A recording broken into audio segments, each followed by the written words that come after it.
Her daughter forgot her birthday for the 5th year in a row.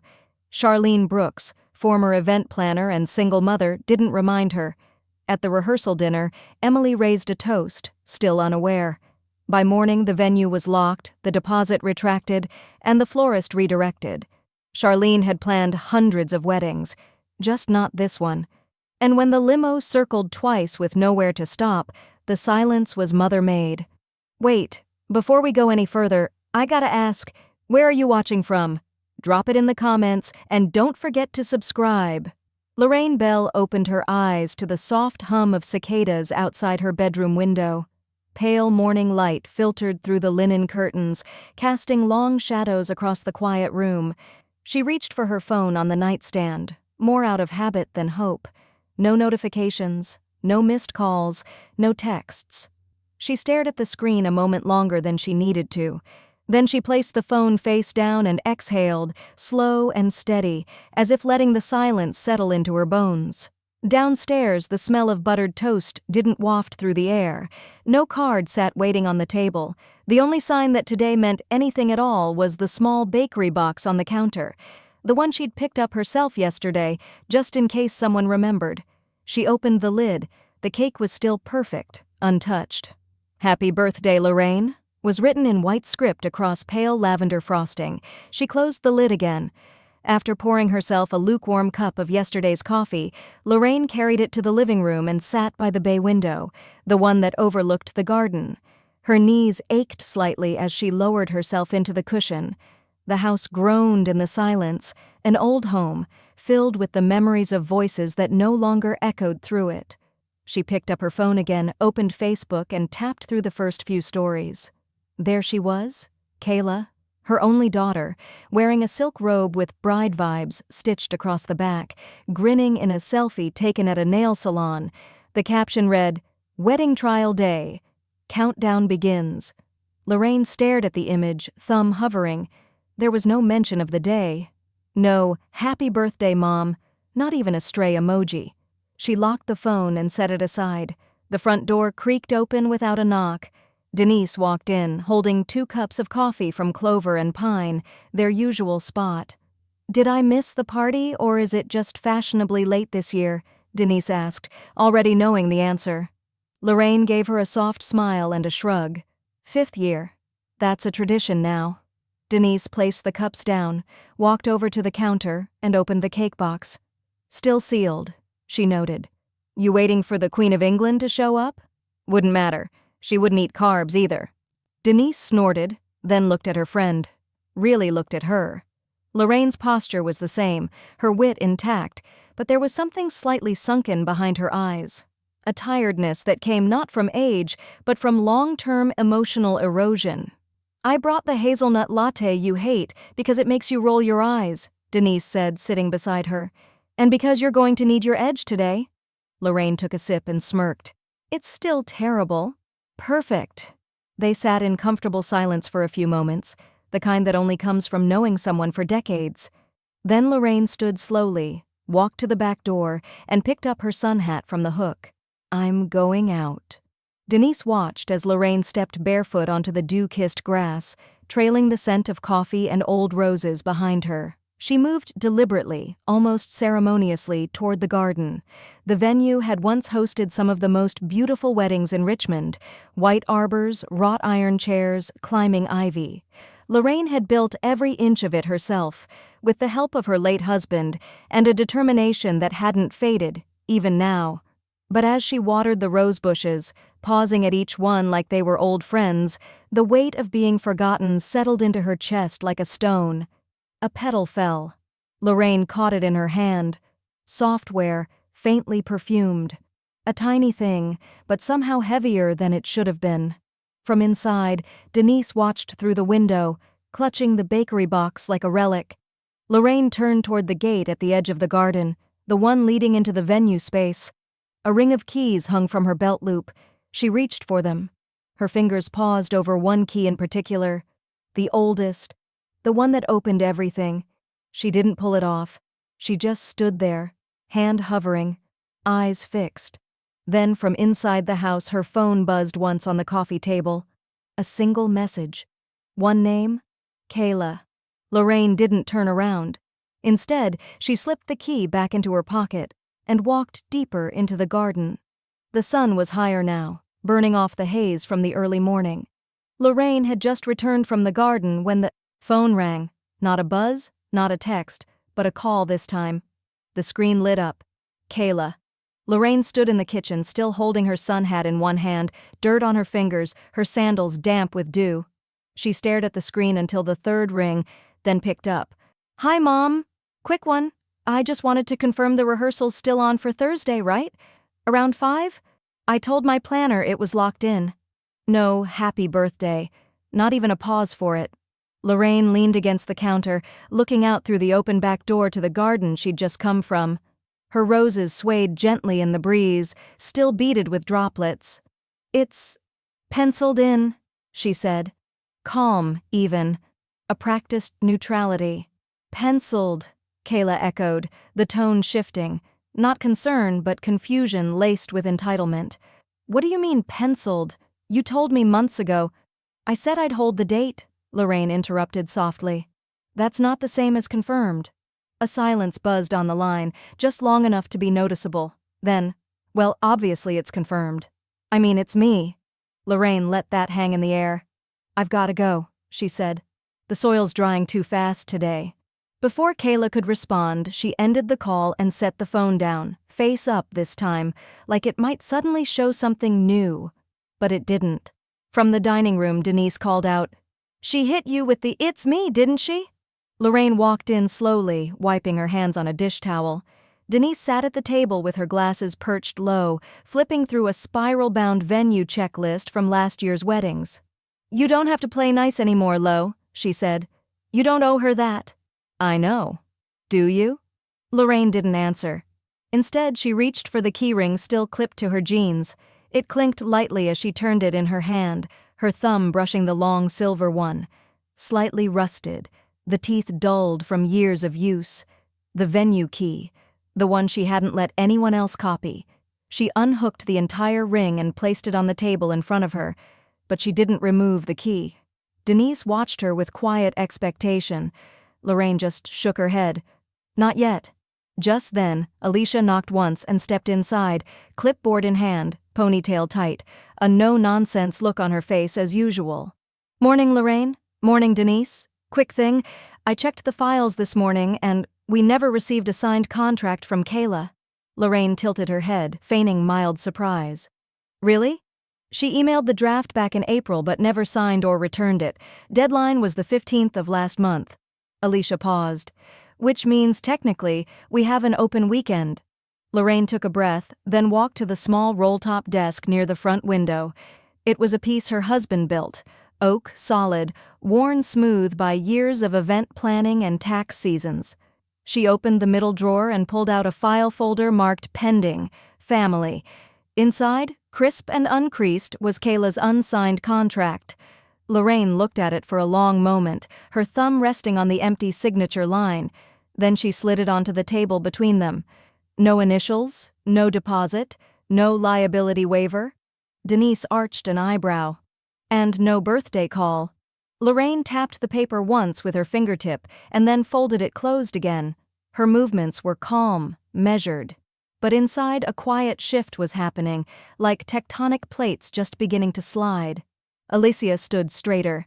"Do you want me to open the date back up?" Lorraine didn't answer right away. She returned to the kitchen, poured herself another half cup of coffee, this time fresh. From the kitchen window, the wind chimes outside the venue gate began to stir, a soft, silvery chorus. A storm wasn't coming, but something else was. Lorraine turned to Alicia. "Hold off for now, just flag it." Alicia nodded. "Got it." Denise gave Lorraine a long, knowing look. "You know, Lo, that key doesn't owe her a damn thing." Lorraine didn't respond, but as she looked out the window again, her eyes didn't follow the garden this time. They were fixed on the gate. By mid-afternoon, the light in Lorraine's office had shifted to that soft amber hue that made papers glow, and old wood seem warmer than it was. She sat at her desk, a mug of untouched tea going cold beside the mousepad, eyes fixed on her email window. A new message had arrived from Trent Dillard. Subject line: Venue use without signed agreement. She clicked it open. Lorraine, no ambiguity here. No signed contract, no legal obligation. You're within full rights to release the date to another party. Let me know if you want to move forward with formal withdrawal notices. Happy to draft something neutral or not. Best, Trent. She reread the message once, then again, slower. The knot in her chest that had settled over the past few days didn't unravel, but it did shift. She reached to the right-hand drawer of the desk and pulled out the folder one last time. The same crisp, unsigned contract, the one Kayla never bothered to finish. Lorraine stood, walked to the printer in the corner, and made a fresh copy, just to be official. The hum of the machine filled the room like a low sigh. Then she opened her bottom drawer, the one with the old date stamp, inked it, and pressed the red letters hard across the front page. Void. The sound was satisfying. Not loud, not angry, just final. She placed the stamped contract neatly in a manila envelope labeled "For Records" and slid it into her filing cabinet. Her motions were slow, composed, but her hands didn't shake. A knock at the doorframe broke the moment. Alicia stood there with her tablet in one hand. "Do I take it down?" Lorraine nodded. "Post a quiet inquiry. Members only." Alicia tapped something into her tablet without another word. Within seconds, the date was subtly made available on the venue's private board, reserved for referrals, repeat clients, and those who understood the space wasn't about Instagram aesthetics, it was about respect. Lorraine sat back down and checked her phone. Kayla, 2:11 p.m. "Hey, can we talk about centerpieces? Do you still have those dusty hydrangeas in the shed, or should I rent some new ones? LOL. No mention of her birthday. Again." Lorraine didn't answer. She didn't even open the message fully, just stared at the preview and then hit mark as unread, like maybe if she left it unopened long enough, it would disappear, or reveal who her daughter had become. From the hallway, Denise's voice carried through. "I'm heading out to drop these forms at the post office. You good for dinner later?" Lorraine called back. "Depends if my appetite comes back with my dignity." Denise popped her head in, sunglasses already on. "Well, if you're feeling brave, I made potato salad the Southern way. No raisins, like God intended." Lorraine managed a half smile. "You're a saint. You're just saying that because you're finally getting your damn spine back." Lorraine stood and walked past her, down the hallway toward the glass doors that opened to the garden. She didn't say anything, just reached for the windbreaker by the door, slipped it on, and walked out barefoot onto the gravel path. She crossed the venue yard slowly, passing under the pergola. Its vines were in full summer bloom, thick and fragrant, wrapped like memories around every beam. A decade of couples had said their vows here. She could almost hear the faint echo of champagne corks and laughter. But none of those memories were Kayla's, and that suddenly felt important. At the gate leading to the street, she paused, reached into her jacket pocket. The key was still there. She slid it into the lock, turned it, and listened for the clack of the latch falling into place. Then she pulled the heavy iron bolt across the inside and sealed it shut. Not a slam, just shut. As she turned back toward the house, the gravel shifted beneath her steps. A breeze picked up, carrying with it the scent of rosemary and early August heat. Back on the porch, Denise waited, arms crossed, a question written all over her face. Lorraine didn't hesitate. "It's locked." Denise raised an eyebrow. "So, what do you want to do instead?" Lorraine looked out over the empty venue space. Beautiful, open, hers. For the first time in years, the silence there didn't feel like loss. "I don't know yet," she said, "but I think I want it to matter." Lorraine stood alone in her office the next morning, early enough that the cicadas hadn't started up yet. The house was still. She'd already made her coffee, strong, black, no sugar this time, and sat holding the warm mug like it might offer direction. The venue gate was still locked, but something inside her had opened. She reached for the dusty Rolodex on the second shelf, a habit from before the cloud, before everything lived in inboxes and shared drives. She turned through the cards, slowly, her finger stopping at a handwritten name, Mia Langston. Below it, a scribbled note. Sweet girl, lost venue in flood, maybe July backup? Lorraine picked up the phone and dialed. It rang once, twice. Then a quiet voice picked up, breathless. Hello? Mia, this is Lorraine Bell from Rosegate Gardens. A pause. Then, oh. Hi, yes, I remember. You have the beautiful ivy wall with the lanterns. That's us. Another silence, this one less anxious. Waiting. I wanted to ask something, Lorraine said. Would you still be interested in the August 3rd weekend? Silence again. But it cracked open this time with the sound of Mia sucking in her breath. You're serious? Her voice wavered. I am, it's last minute, I know, but if you still need a venue, I'd like to offer it. At cost. On the other end, Lorraine could hear muffled sobbing, and then a rushed whisper. Mom, it's her. It's the Rosegate lady. Lorraine smiled quietly and waited. When Mia came back to the line, her voice trembled. Yes, we'd be honored. I don't know how to say thank you. You just did. An hour later, a silver Subaru pulled up to the edge of the drive. Mia stepped out first, short, curly-haired, with a notebook clutched to her chest like armor. Her parents followed behind, clearly not Richmond locals. The father wore a button-down tucked into jeans. The mother carried a Tupperware full of something homemade, as if meeting Lorraine required a gesture. Lorraine met them halfway down the gravel path, wiping her hands on her apron. You must be Mia's folks. Her father extended a hand, firm shake, warm smile. George Langston. And this is my wife, Ruby. We drove up from Roanoke last night after she told us. Ma'am, this... He looked around the garden like it was a miracle. This place is... It's something. Mia looked like she might cry again. We thought we'd have to do it in the recreation center after all the mess with our first venue. You don't need to explain, Lorraine said gently. This space is meant for people who understand what it's worth. George looked at her, eyes glistening but steady. You're a blessing, Ms. Bell. People like you. We don't forget them. The words hit deeper than she expected. Lorraine blinked fast, her throat tightening. You're kind to say that. Behind them, Alicia emerged from the side door with her clipboard. Do you want me to walk through layout options? Mia nodded, her smile shaking. Please. Alicia led them past the pergola, talking measurements, fabric options, sound setup. Lorraine stayed back a moment, her hand resting on the warm gatepost, watching them disappear into the garden. Hey! Denise's voice came from behind her, camera already in hand. Smile like you mean it. I didn't know you were here, Lorraine said, brushing a curl behind her ear. You always get that look when someone finally treats you like you're real. It's worth documenting. She snapped a photo before Lorraine could protest. Lorraine rolled her eyes but didn't move. She looked out over the lawn, already imagining chairs being arranged, petals being scattered, soft music rising as another bride stepped into something she'd remember forever, something Kayla had never really seen. She exhaled, long and steady, the weight in her chest shifting again, not gone, but livable.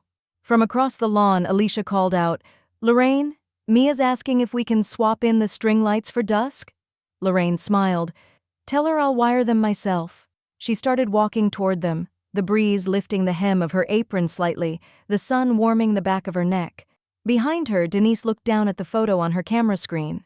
Lorraine, backlit, with a soft smile she hadn't seen in years. And then, inside the house, on the side table by the window, Lorraine's phone lit up with another text. Kayla, hey, just booked the florist, excited. Still no mention of the change, still no idea. Lorraine didn't open the text. Not the first time she passed by the side table, not the second. By the third pass, the screen had gone dark again, and she made no move to wake it. She had more pressing things to do, and for once they didn't revolve around pretending Kayla's negligence was normal. Outside, the gravel cracked softly under the tires of a white catering van as Mia's setup crew pulled in. Alicia greeted them with her usual brisk warmth, clipboard already out, walking them through logistics. Tent anchors, layout sketches, linen specs. They worked efficiently, respectfully. No loud voices, no drama. just the quiet hum of people trying to make something beautiful out of a second chance. Lorraine stood on the porch, arms folded, watching the garden come to life. She sipped from a mason jar of cold brew as the long white tent slowly stretched open across the southern end of the venue lawn, the spot Kayla once said looked too rustic for her brand. Inside, Alicia updated the venue schedule on the wall calendar. A sticky note with Kayla, August 3rd, written in pink gel ink, was pulled down, folded in half, and slipped quietly into the bottom drawer. Replaced with a clean black and white printout, M.I.A. Langston. Full access. Denise glanced over Alicia's shoulder as it went up. Looks better already. Outside, Lorraine caught the flicker of movement through her front window. Her phone lit up again, this time with an Instagram notification. She didn't need to check it. Denise already had. From the doorway, Denise called out with that particular tone she used when trying not to laugh, but failing. "You may want to see this one." Lorraine stepped back inside and took the phone Denise held out. Kayla had posted a fresh story, a boomerang of a lavender bouquet and a glittery clipboard labeled Venue Finalization. In swoopy overlay text, "Finalizing our venue. Thanks, Mom." Lorraine blinked, once, twice, then let out a short, sharp laugh. Not joyful, not bitter, something between disbelief and exhaustion. She really doesn't get it. "Nope," Denise said, already pulling out her own phone. "I'll send Trent a heads up." Lorraine handed the phone back. "Tell him to keep it professional. No threats, just correction." Denise grinned. "Classy vengeance. My favorite kind." Alicia stepped in from the back with her tablet. "You want me to flag the social post for false attribution?" "Not yet," Lorraine said. "Let's give her one last moment to feel certain." The hum of drills and tent anchors continued in the background. Mia's crew moved like clockwork, polite, grateful, focused. Lorraine had offered them water and shade, and they'd responded like she'd handed them gold. As Lorraine watched from the porch, Mia herself arrived again, a clipboard in one hand, bouquet samples in the other. She waved brightly, unbothered by the Virginia heat. Lorraine waved back.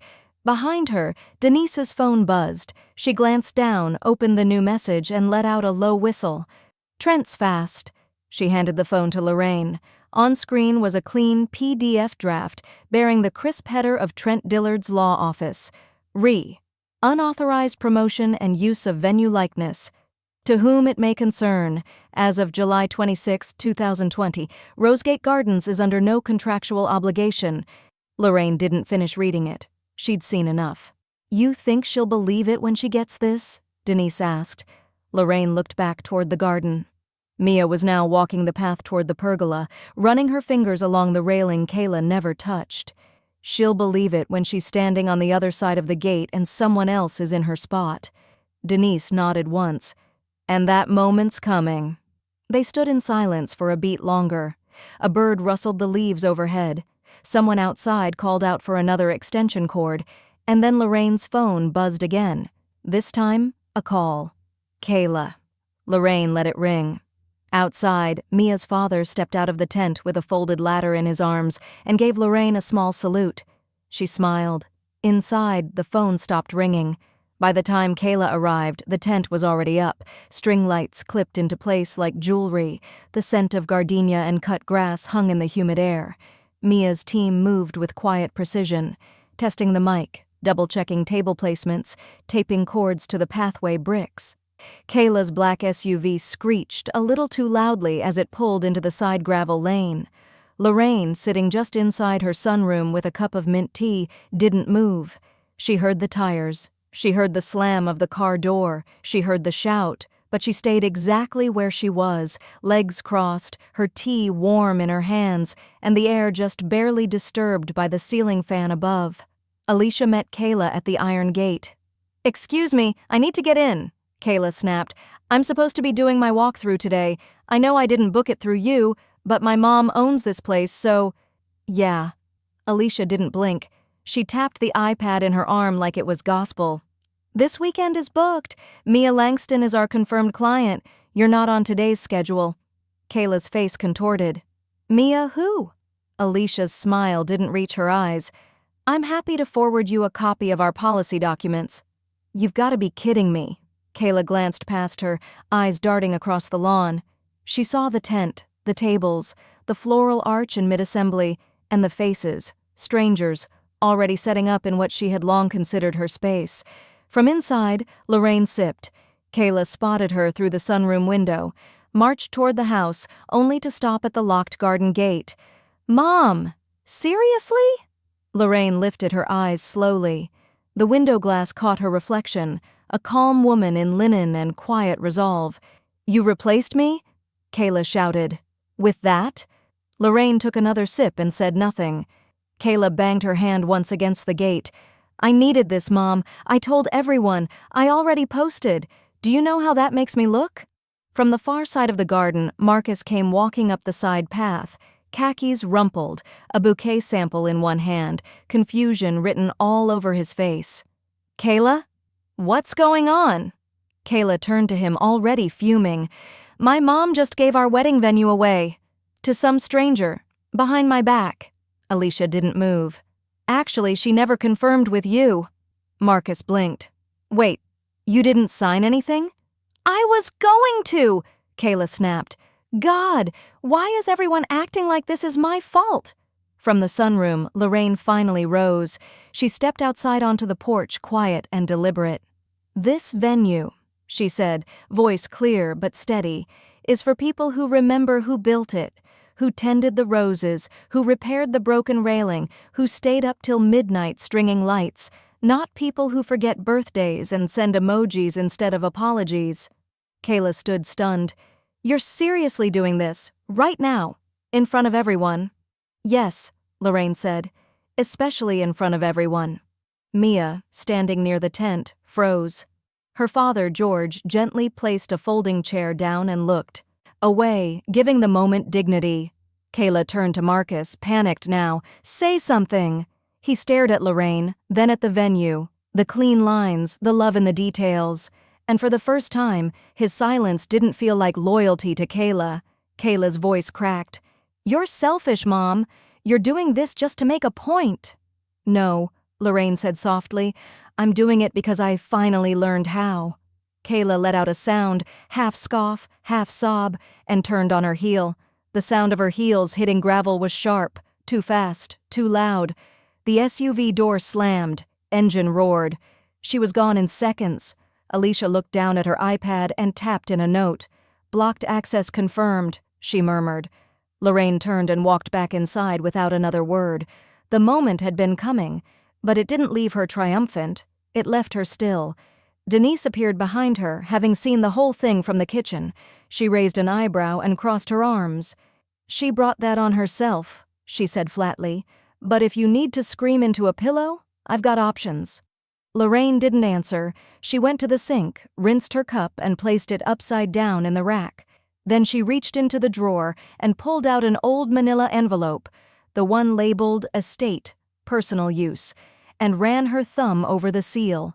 The next morning, the sky was a gauzy gray, and humidity clung to the windows like breath on glass. Lorraine stood barefoot in the kitchen, slicing strawberries for a tray Alicia had requested, brunch prep for Mia's floral vendor team. The house smelled like fresh basil and toasted almond.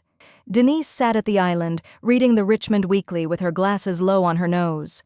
"I swear this woman used your old hydrangea arch in her launch post," Denise muttered. "Scroll down." Lorraine dried her hands, took the iPad Denise had slid over, and tapped open Kayla's blog. There it was, a splashy homepage launch with a carousel of dreamy wedding images, filtered to perfection, saturated in blush tones. Kayla in a white dress, not her real one, but a styled shot from last fall. And behind her? Lorraine's garden, the pergola, the venue, photos she'd taken without permission during a site test shoot nearly a year ago, before Lorraine had laid new stonework or refinished the railings. Still, the caption made it sound fresh. "Dreaming of our big day at the place that raised me. My mother's venue is the heart of this vision. Such heirloom weddings, in legacy love, booked and blessed."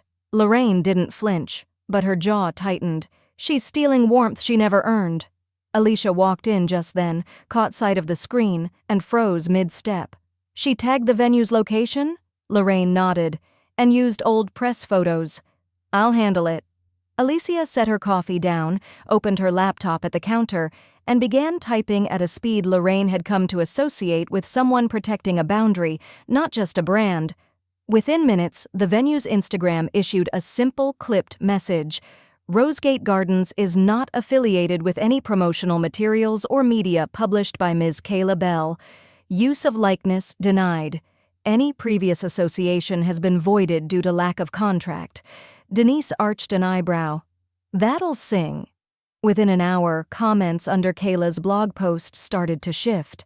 Why isn't your mom tagged anymore? Didn't that venue post about a totally different bride last week? Something's not adding up here. Kayla, of course, tried to outpace it. She posted another filtered selfie, dramatic lighting, glossy lips, a cryptic caption. Growth sometimes means distance, healing, boundaries, energy protected. Lorraine rolled her eyes. She's branding her tantrum. By afternoon, Marcus appeared at the house. He didn't knock. He stood outside the porch rail, awkward in a faded hoodie and wedding sample folders under his arm. Lorraine saw him through the screen and motioned him in with a quiet nod. He stepped inside, looked around, then finally asked, "Can we talk?" She folded the dish towel in her hand, then gestured toward the kitchen table. "You want coffee?" Sure." They sat in the growing stillness. Marcus looked tired in a way that went deeper than lack of sleep. He rubbed the back of his neck. "She told me you blindsided her," he said. "But she also didn't mention she never signed anything, and then I saw the post this morning." Lorraine said nothing. She let the silence press in. People tended to fill it with truth when given enough space. He cleared his throat. "I asked her why she didn't tag you, why she used old pictures, and I asked about your birthday." Still quiet. Marcus looked down at his coffee. "She said you were being dramatic, that you always are." Lorraine gave a small, humorless smile. "She's been workshopping that line since she was 17. He finally met her eyes. "I think she doesn't know who you are. Not really, but I'm starting to." Lorraine tilted her head, studying him for a moment. The way his voice cracked when he said it, the way his hand trembled a little when he sipped his coffee. Not out of fear, out of the slow collapse of disillusionment. "She's unraveling," he added quietly. "And she's trying to drag your name down with her." Lorraine stood and walked to the window. Outside, the tent lights were still up. A few of Mia's vendors had returned to pick up decor samples. They waved politely as they passed. "She's welcome to rebuild," Lorraine said softly. "But not on ground," she salted herself. Marcus nodded. Then his phone buzzed. He looked down, sighed, and stood. "I should go," he said. "But thank you for not pretending." Lorraine didn't say goodbye. She just nodded. After he left, Denise stepped back in from the porch. "He's got one foot out the door." "Maybe," Lorraine said, "but he'll land better than she will." From the hallway, Alicia called out, "One of Kayla's followers just messaged the venue account asking why we're not doing her wedding anymore." Denise grinned. "Shall I send them a copy of the voided contract?" Lorraine smiled faintly. Let them figure it out." She walked to her office, opened her desk drawer, pulled out a folder labeled LLC Reallocation Drafts. The rain came early Saturday morning, soft, southern, and steady. It soaked the gravel, dappled the roses, and cooled the air just enough for breath to fog the windows. Lorraine stood in the sunroom, a legal folder open on the table, reading each line slowly. Trent's email was clear, thorough, and unsigned only by her. "This transfer will formally remove all ambiguity regarding inheritance, access, or shared claim.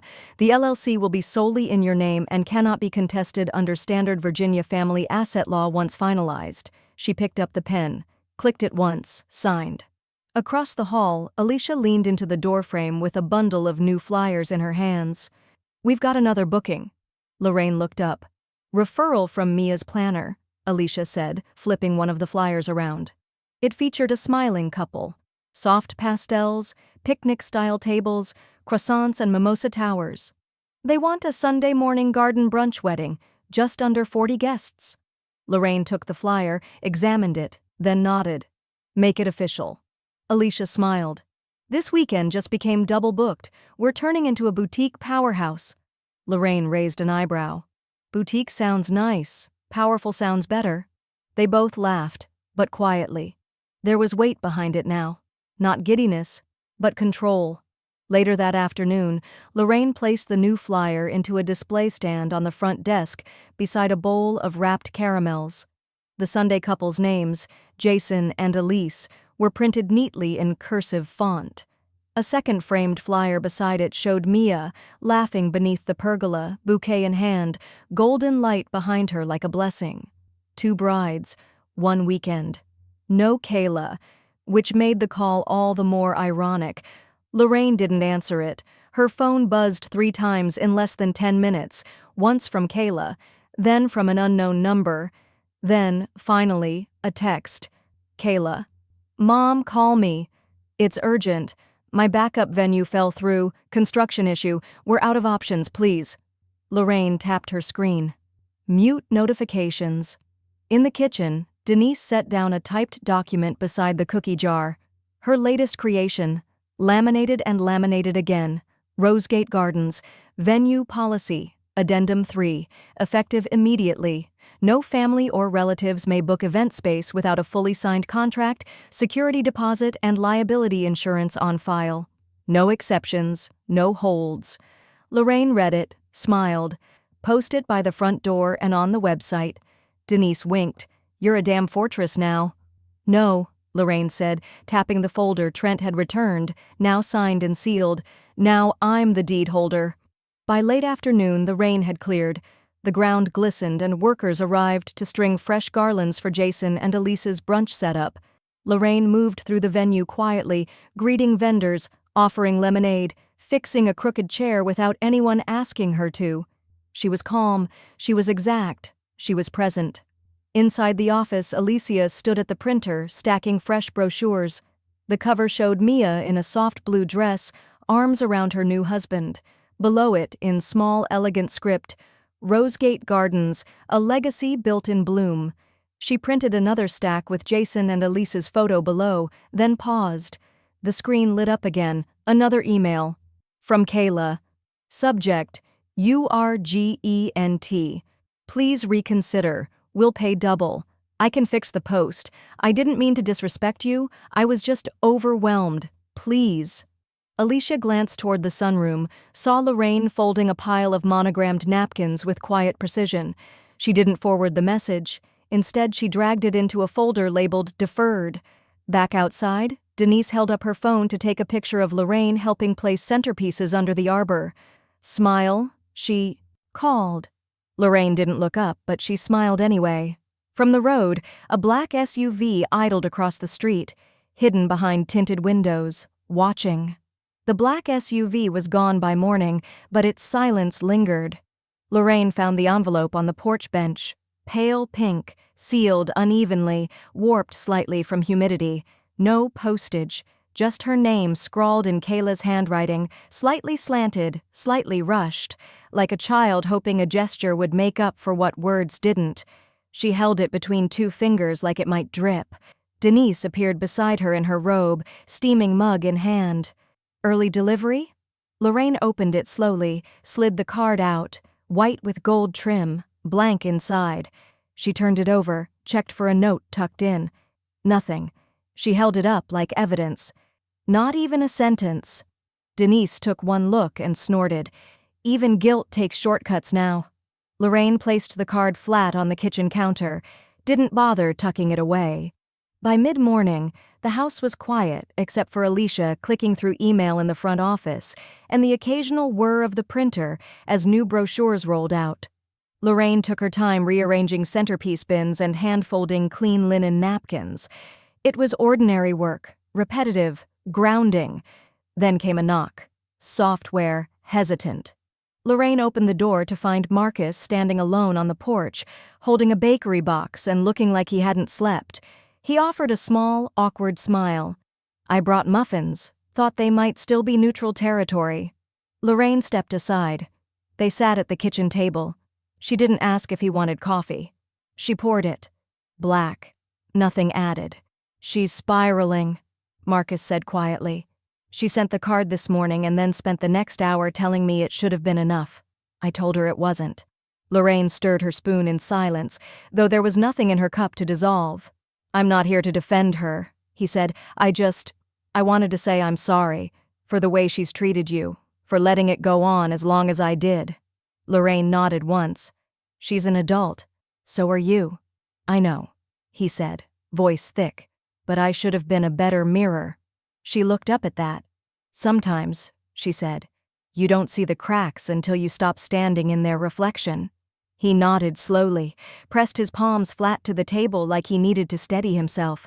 "She told me this place should have been hers, that it was always the plan." "It was never promised," Lorraine said. "She just assumed no one else would want it, or be worth it." There was a long pause, then a buzz from Alicia's office. She leaned around the corner. "Lorraine, you may want to see this?" Lorraine stood, crossed into the next room. Alicia turned the monitor toward her. On screen was an official notice filed electronically through a third-party legal service, a claim from Kayla Bell alleging that Rosegate Gardens was a generational gift and that she had been verbally assured of future ownership and access, citing emotional damages due to public exclusion from a family-held business. Lorraine read it once, then again. No panic crossed her face, no raised voice. She simply reached for her phone, tapped open her call log, and dialed Trent. When he answered, she said, "You were right to lock the LLC down." "I'll start the counterfiling now," he said. "Want to go public or stay quiet?" "Quiet, for now," Lorraine replied. "She's already loud enough for the both of us." She ended the call. Behind her, Marcus stood in the doorway of the office, stunned. She really did it. She filed something? "Claims don't make truth," Lorraine said, her tone like glass. That afternoon, as clouds gathered again, Alicia received a quiet message request on the venue's Instagram from an account she didn't recognize at first, at Lisa Marie Edits. The message was short. "She lied about everything, huh?" Alicia screenshotted it and texted it to Lorraine with a single word: "Confirmed." Just before sunset, a package arrived, hand-delivered. Inside, a handwritten note on soft cream stationery. "You made something beautiful out of our worst year. You didn't just give us a venue. You gave us dignity. Thank you for letting us be your story too. Mia." Beneath it was a framed photo of Mia and her husband beneath the pergola, both laughing mid-spin. Sun slanting behind them like a spotlight from above. Lorraine held the frame in both hands, ran her thumb along the edge. Then she looked toward the locked file cabinet in the corner. She opened it, took out a folder labeled Protective Orders, Draft. The courtroom was beige, air-conditioned to discomfort, and half-empty. Lorraine sat with her hands folded in her lap, pearl earrings in, hair pinned back clean and deliberate. No lawyer beside her, Trent had offered, but she said she preferred to speak for herself. Across the aisle, Kayla sat with a clipboard and a high-priced attorney she barely looked at. Her hair was curled tighter than usual, her jaw tighter still. The judge, mid-60s, sharp-eyed, unimpressed, adjusted her glasses and glanced through the thin file in front of her. "Ms. Bell," she said, eyes flicking to Kayla, "you are alleging that the venue, Rosegate Gardens, is a promised familial asset, correct?" "Yes, Your Honor," Kayla said quickly. "It was always known that it would come to me. My mother even referred to it as my legacy multiple times growing up." "And you have no written documentation to support this?" "Well, no, but there were verbal assurances and—" The judge raised a single hand. "That's enough." She turned to Lorraine. "Ms. Lorraine Bell, do you have your ownership documentation?" Lorraine stood without needing to be prompted. She walked slowly to the front, placed a slim black folder on the bench. "Articles of Incorporation, Transfer of LLC, Historical Utility Records in my name, Voided Contract Copies, and an email from the plaintiff requesting last-minute access after failing to sign." The judge nodded. She opened the folder, turned 3 pages. "Very clear." Kayla's lawyer leaned in, whispering something. Kayla shook her head, eyes wide, mouth slightly parted. This wasn't how she'd imagined it. The judge didn't even lift her gavel. "Petition dismissed," Kayla gasped. "That's it? This venue belongs solely to your mother. There is no ambiguity in the documentation. You were not promised anything in writing, nor did you act in reliance on any such promise. You've been publicly using a likeness without permission. If she chooses to file counterclaims, you will lose those too." The judge looked back at Lorraine. "Would you like to move forward with any protective filings, Ms. Bell?" Lorraine met Kayla's eyes once. There was no triumph in hers, just clarity. "Yes," she said, "a restraining order on property interference. I'd like her to stop showing up unannounced, tagging the business in posts, or implying she has access." The judge tapped a few keys. "Granted. Temporary order effective immediately, with hearing for permanence scheduled in 30 days.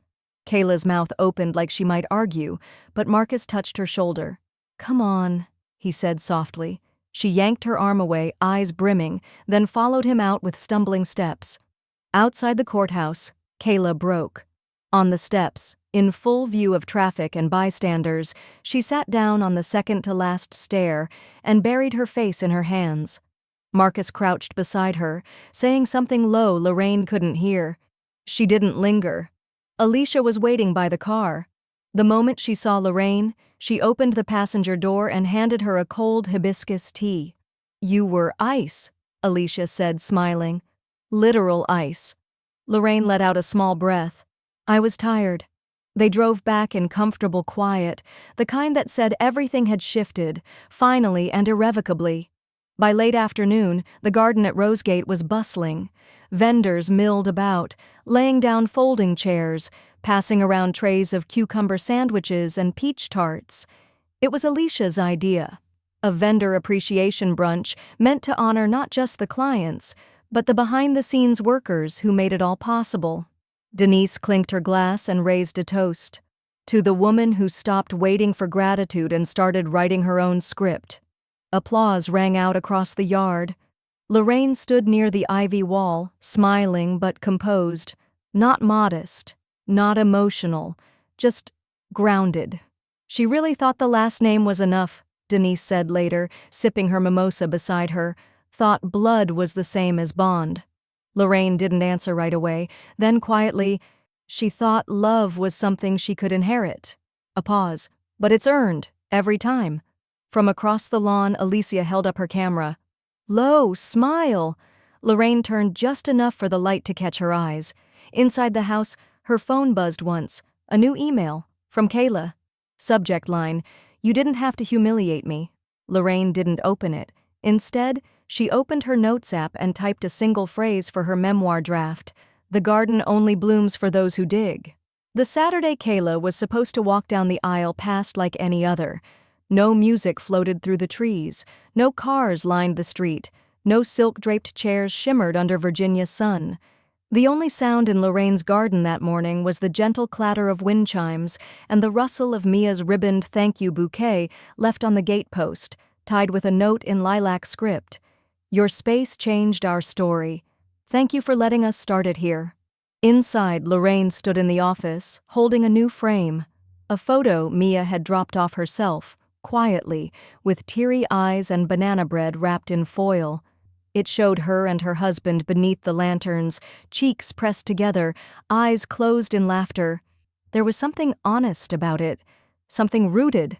Lorraine hung it between two older photos on the office wall, one from a winter wedding in 2012, another from a military couple in 2016. Then she stepped back and studied them like a curator would.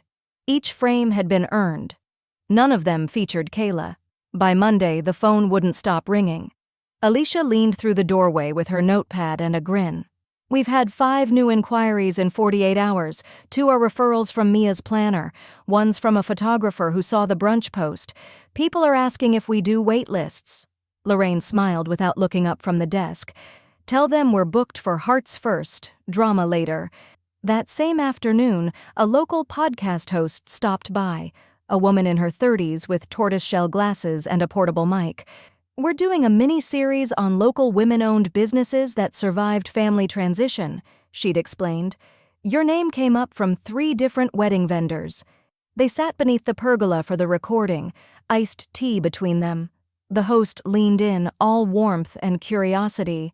"So, how do you run a business when your family doesn't treat it, or you, with respect?" Lorraine didn't flinch. "You build boundaries that hold," she said, "and then you landscape around them." By the time the episode aired 3 days later, the listen count had doubled. Comments flooded in. Small business owners, daughters of difficult mothers, mothers of ungrateful children, people tired of being erased inside their own homes. "You didn't just reclaim space, you reclaimed worth. Thank you for showing it's not selfish to protect what you've built. Following Rosegate Gardens now, that's your legacy, not hers." Lorraine didn't reply to any of them. She didn't have to. Meanwhile, Alicia forwarded her an unusual inquiry from a makeup artist who'd once been hired by Kayla. Is it true she was never actually booked there? Because she told all of us the place was a done deal.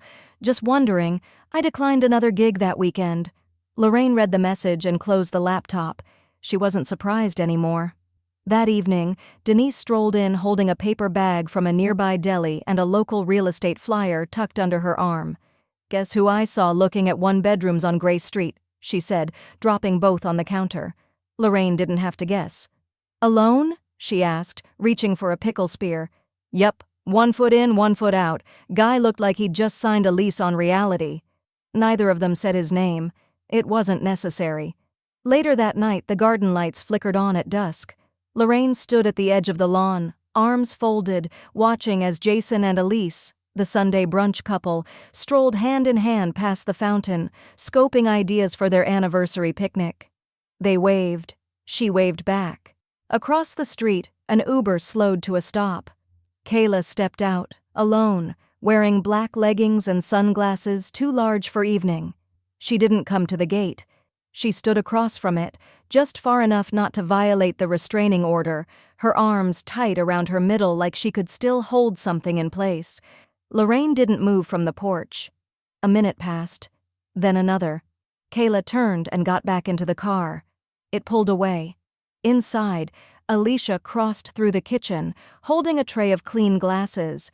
"She's still orbiting," she murmured. "She'll keep orbiting until she realizes the center moved," Lorraine replied. The check had been sitting in Lorraine's desk drawer for weeks now, folded, unsigned, clipped to a sticky note that read only, "Hold for Kayla." It had arrived before the court date, before the podcast, before the SUV watching from the curb. A placeholder, Kayla's last attempt at pretending money could replace respect. Lorraine pulled it out that morning while Alicia prepped for the upcoming vendor workshop. The garden was damp with morning mist, but the daffodils along the west wall had already started to bloom, 2 weeks early. She stared at the check for a long while, then pulled a black felt pen from the holder. Void. Clean, heavy strokes across the pay line. She slid it into a cream envelope, sealed it, and wrote across the front in thick block letters, "Lesson." When she walked it out to Alicia, the air was warm for March, just warm enough to fool someone into thinking winter was truly over. "Use this for the keynote," she said, handing the envelope over. "I want the new planners to see it." Alicia took it, read the word on the front, and gave a slow nod. Brutal. Honest. That afternoon, the vendor workshop hummed with soft chatter and folding chairs. Lorraine sat quietly in the back while Alicia led the session, all crisp talking points, contract best practices, and boundary setting for creative business owners. At the end, Alicia held up the envelope like a talisman. "This," she said, "is what happens when you wait for accountability that never comes. Write policies, not apologies." Polite applause filled the room. Some attendees took pictures. Back at the house, Denise had the news up on the tablet again. Not national headlines, but people headlines. And there it was. Kayla's latest post. A photo of herself in yoga gear beside a stack of self-help books and an untouched smoothie, eyes closed like she was mid-meditation. The caption read, "Healing isn't linear. Sometimes your own family chooses distance. I choose peace. I choose me." The comments below were less curated. "Girl, weren't you the one who tried to sue your mom?" You chose entitlement and got consequences. Peace starts with apology. Try that. Denise cackled, leaning back in the chair. They're eating her alive. Lorraine didn't look up from the seed catalog she was marking with a pencil. Let them. Truth blooms where ego withers. Denise raised her cup. To that. By late afternoon, the garden shimmered with new light, the kind that only comes after a cleansing rain and a season finally turning. Yellow buds opened along the trellis path. The lavender near the pergola had started to spike, too early, too bold, but somehow just right. Lorraine stepped outside barefoot, feeling the warm soil between the stones, the kind that stuck and crumbled at once. She knelt to check the rosebeds and found 2 small shoots curling toward the sun. Early bloomers, she murmured. Fighters. Behind her, Alicia called from the patio. The photographer from Elise's brunch just sent over final edits. He wants to submit to Southern Weddings. Lorraine smiled. Tell him he has my blessing. She stood, brushing dirt from her palms, and walked to the fountain where a new sign had been placed. Small, iron, elegant, private grounds. By invitation only. Just then, Denise's phone buzzed from inside the house. She picked it up and frowned slightly, then stepped onto the porch with a strange look on her face. Lo? Lorraine turned, hand still on the fountain. Denise held up her phone. You may want to see this. The article landed like a quiet meteor. Lorraine didn't even know it had gone to print until Denise handed her a copy of the Richmond Gazette during breakfast, folded once, headline peeking out beneath the edge of her scone plate. She forgot her mother's birthday, so Mom forgot the wedding. Beneath it, a photo of Lorraine standing beneath the pergola, sunlight threading through the vines, expression serene, powerful, free. I thought they were just asking about small business resiliency, Lorraine muttered, wiping her hands on a linen napkin. Denise grinned. Guess they thought honesty would sell more copies, and apparently, it's already gone national. Lorraine looked up. Denise turned the tablet screen toward her. The article had been picked up by BuzzFeed, Slate, even Good Morning America's web roundup. Comments spilled across every platform. Women tagging each other. Family therapists weighing in. Wedding vendors citing it in LinkedIn threads about boundaries and burnout. She protected her peace and her property. Icon, imagine suing your own mom over a wedding you never paid for. We don't gatekeep healing, but we do gatekeep venues from entitled daughters. Lorraine scrolled briefly, then set it down and poured more coffee. By noon, Alicia came running down the front steps of the garden office, nearly tripping on the stone path. My inbox just had a stroke, she announced. 37 new booking inquiries, 3 podcast invites, 1 documentary interest, and a reporter from the Washington Post wants to call it the maternal boundary revolution. Lorraine blinked. That feels dramatic. So did her lawsuit, Alicia shot back. But this? This is just gravity doing its thing. Across town, the ripple was harder to swallow. Kayla's newest Instagram post, a shaky selfie with a caption reading, "Elder sabotage is real. Don't let legacy trauma define your story, Dahmer's self-defense," barely made it a full hour before the comments turned. Again. You really weaponized the word elder because your mom stopped enabling you? Maybe try accountability next time. You forgot her birthday, then you tried to sue her. This is not a redemption arc. That night, Marcus sent Lorraine a simple text. It's over. For real this time. No anger, just release. Denise read it over Lorraine's shoulder and exhaled. Guess the mirror finally cracked. Kayla disappeared from social media within days. No dramatic farewell. Just gone. Word reached Alicia through a friend of a friend that she'd moved in with a cousin near Williamsburg.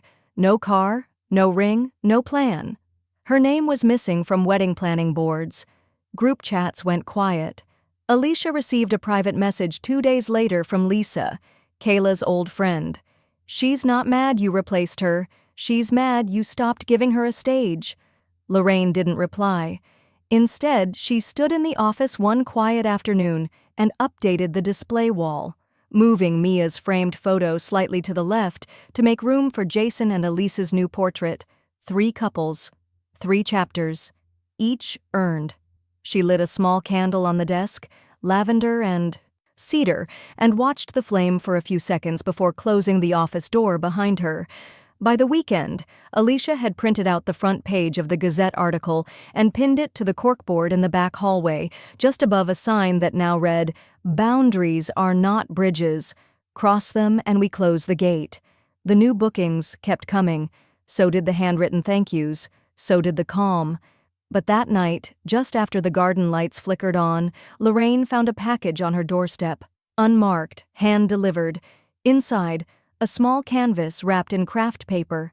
She unrolled it slowly, a watercolor sketch of the garden, soft strokes, unfinished edges, a single note on the back in Kayla's handwriting. "I see it now. I see you. I'm sorry." Lorraine held the canvas for a long moment, then walked to the fireplace, placed it gently in the hearth, and lit the match. The card hadn't burned all the way through. Lorraine found it the next morning, tucked into the corner of the hearth, slightly curled, but intact. The flame had licked the edges, but the center still held Kayla's handwriting, pale, unsure, almost afraid of its own truth. "I see it now. I see you. I'm sorry." Lorraine read it again, slowly this time, then folded it once, walked out to the yard, and tucked it under a clay garden stone, the same one she'd once used to anchor bridal runner fabric in the wind. This time it was anchoring silence, closure, no grand finale, no retaliation, just a wish she no longer needed granted. Inside, the morning air buzzed with motion. The screen door opened with a soft squeak. Mia stepped in, cheeks flushed, her body softer now, changed, expectant. "I hope I'm not interrupting," she said. "I brought lemon bars, and also, I was wondering—" Lorraine looked up from her mug, already smiling. "Baby shower?" she asked, motioning to the small curve just visible beneath Mia's knit dress. Mia laughed, hand instinctively resting there. "Is it that obvious?" "You're glowing like a lighthouse," Mia beamed. "Late June if you have anything. Just family, some friends. Nothing overdone." Lorraine nodded. "We'll make space?" "Full price, of course." Lorraine shook her head. "Family gets the discount." Mia blinked. "But Chosen counts," Lorraine said, scribbling a note on her planner. Later that afternoon, she had Alicia draft a new clause for the venue's booking policy. Found family discount, applicable to clients whose loyalty, love, and partnership outweigh blood. Requires one shared moment of truth and one hug that lingers too long. Valid indefinitely. It was posted on the Rosegate website before sundown. Denise arrived that evening with a bakery box and something wrapped in navy velvet. She placed both on the porch table and waited, fidgeting with the ribbon like it might untie itself. Lorraine opened the box first. Carrot cake, her favorite. One candle, no fuss. Then the velvet pouch. Inside, a delicate silver necklace. The charm, a tiny open rose. Petals just starting to bloom. On the back, inscribed in looping script, "Always yours." "I figured," Denise said, clearing her throat. "Since you finally gave yourself back to yourself, someone should remind you to keep it." Lorraine blinked once, then twice, then quietly reached over and touched Denise's hand. "Thank you," she said, and it meant more than it had in years. Alicia emerged from the garden office just as the string lights blinked on, brighter than before. Crisper. There was a new layer to them now, wired in with copper strand bulbs, each one shaped like a miniature lantern. "I upgraded the lighting system," she said. "Solar backups, remote dimmer, weatherproof wiring." Lorraine tilted her head. "On budget?" "Under." "And the dedication?" Lorraine asked, half teasing. Alicia pointed to the small copper plaque at the base of the switchbox. It read, "For Lorraine Bell, who showed us the power of saying no." They stood in a triangle beneath the glow, cider in hand, cake already cut and halfway gone. The sky dimmed, and the garden came alive in amber flickers. The pergola gleamed, the lanterns danced. Mia, still seated nearby, held her belly and smiled. "I want my daughter to grow up seeing this, what boundaries look like, what strength can sound like when it's gentle." Lorraine raised her glass. "To every woman who waited too long to make herself the home." They clinked gently, no cheers, just understanding. From the road, a car passed slowly, but didn't stop. No one peered in. No one reached for permission they hadn't earned. It was just the sound of summer on the rise and something inside Lorraine finally settling into bloom. Lorraine unlatched the gate with both hands, not because it was stuck, but because she wanted to feel the weight of it. The metal had warmed slightly in the morning sun, and when it swung open, the hinges gave a soft sigh, like even the hardware had been waiting for this. The path had been swept, the pergola draped in sheer linen, twined with early clematis. She took 3 steps forward and then stopped. A burst of clapping erupted from the far end of the garden. "Surprise!" Alicia waved from behind a tray of lavender scones. Denise raised a mimosa like a victory flag. Mia stood near the punch table, baby in one arm, beaming. The staff, every one of them, had taken the morning off their usual roles to set it all up. Wicker baskets with folded napkins, a breakfast quiche station, her favorite playlist low and steady over the speaker, Etta James, Nora Jones, Brandi Carlile, all women who sang like they'd survived something. Lorraine placed a hand over her mouth, not from shock, from something deeper, something settled.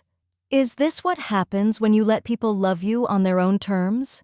she said quietly, stepping forward. Denise met her halfway, slipped an arm through hers. "This is what happens when you stop waiting for the wrong people to remember your birthday." Lorraine laughed, fully, freely. Midway through the brunch, a figure hovered just outside the gate. Lorraine noticed first, but said nothing. Alicia turned slightly, then paused. "Is that—" It was Lisa, Kayla's former friend, the one who'd stopped replying to texts and turned off tagging months ago. She walked slowly, with a paper gift bag in her hand. No glitter, no brand name, just a white card clipped to the handle, scrawled in careful lettering, "For the one who broke the cycle." Lorraine walked to meet her. Lisa held out the bag but didn't step through the gate. "I didn't know what to bring, just wanted to say thank you," she said, voice catching, "for holding the line when the rest of us didn't know how." Lorraine nodded once. "You're not the first to wake up late, just one of the few who came back." Lisa blinked hard. "Happy birthday." Then she turned and left, just as quietly as she'd arrived. Back under the pergola, Mia was rocking gently on a wicker love seat, baby in her arms.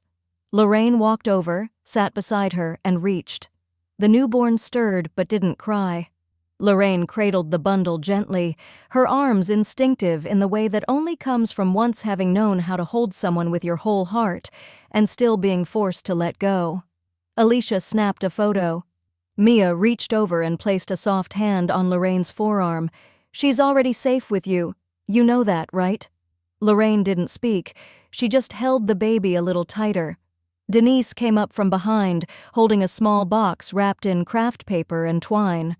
"I was gonna save this for later," she said, "but the moment's too damn perfect."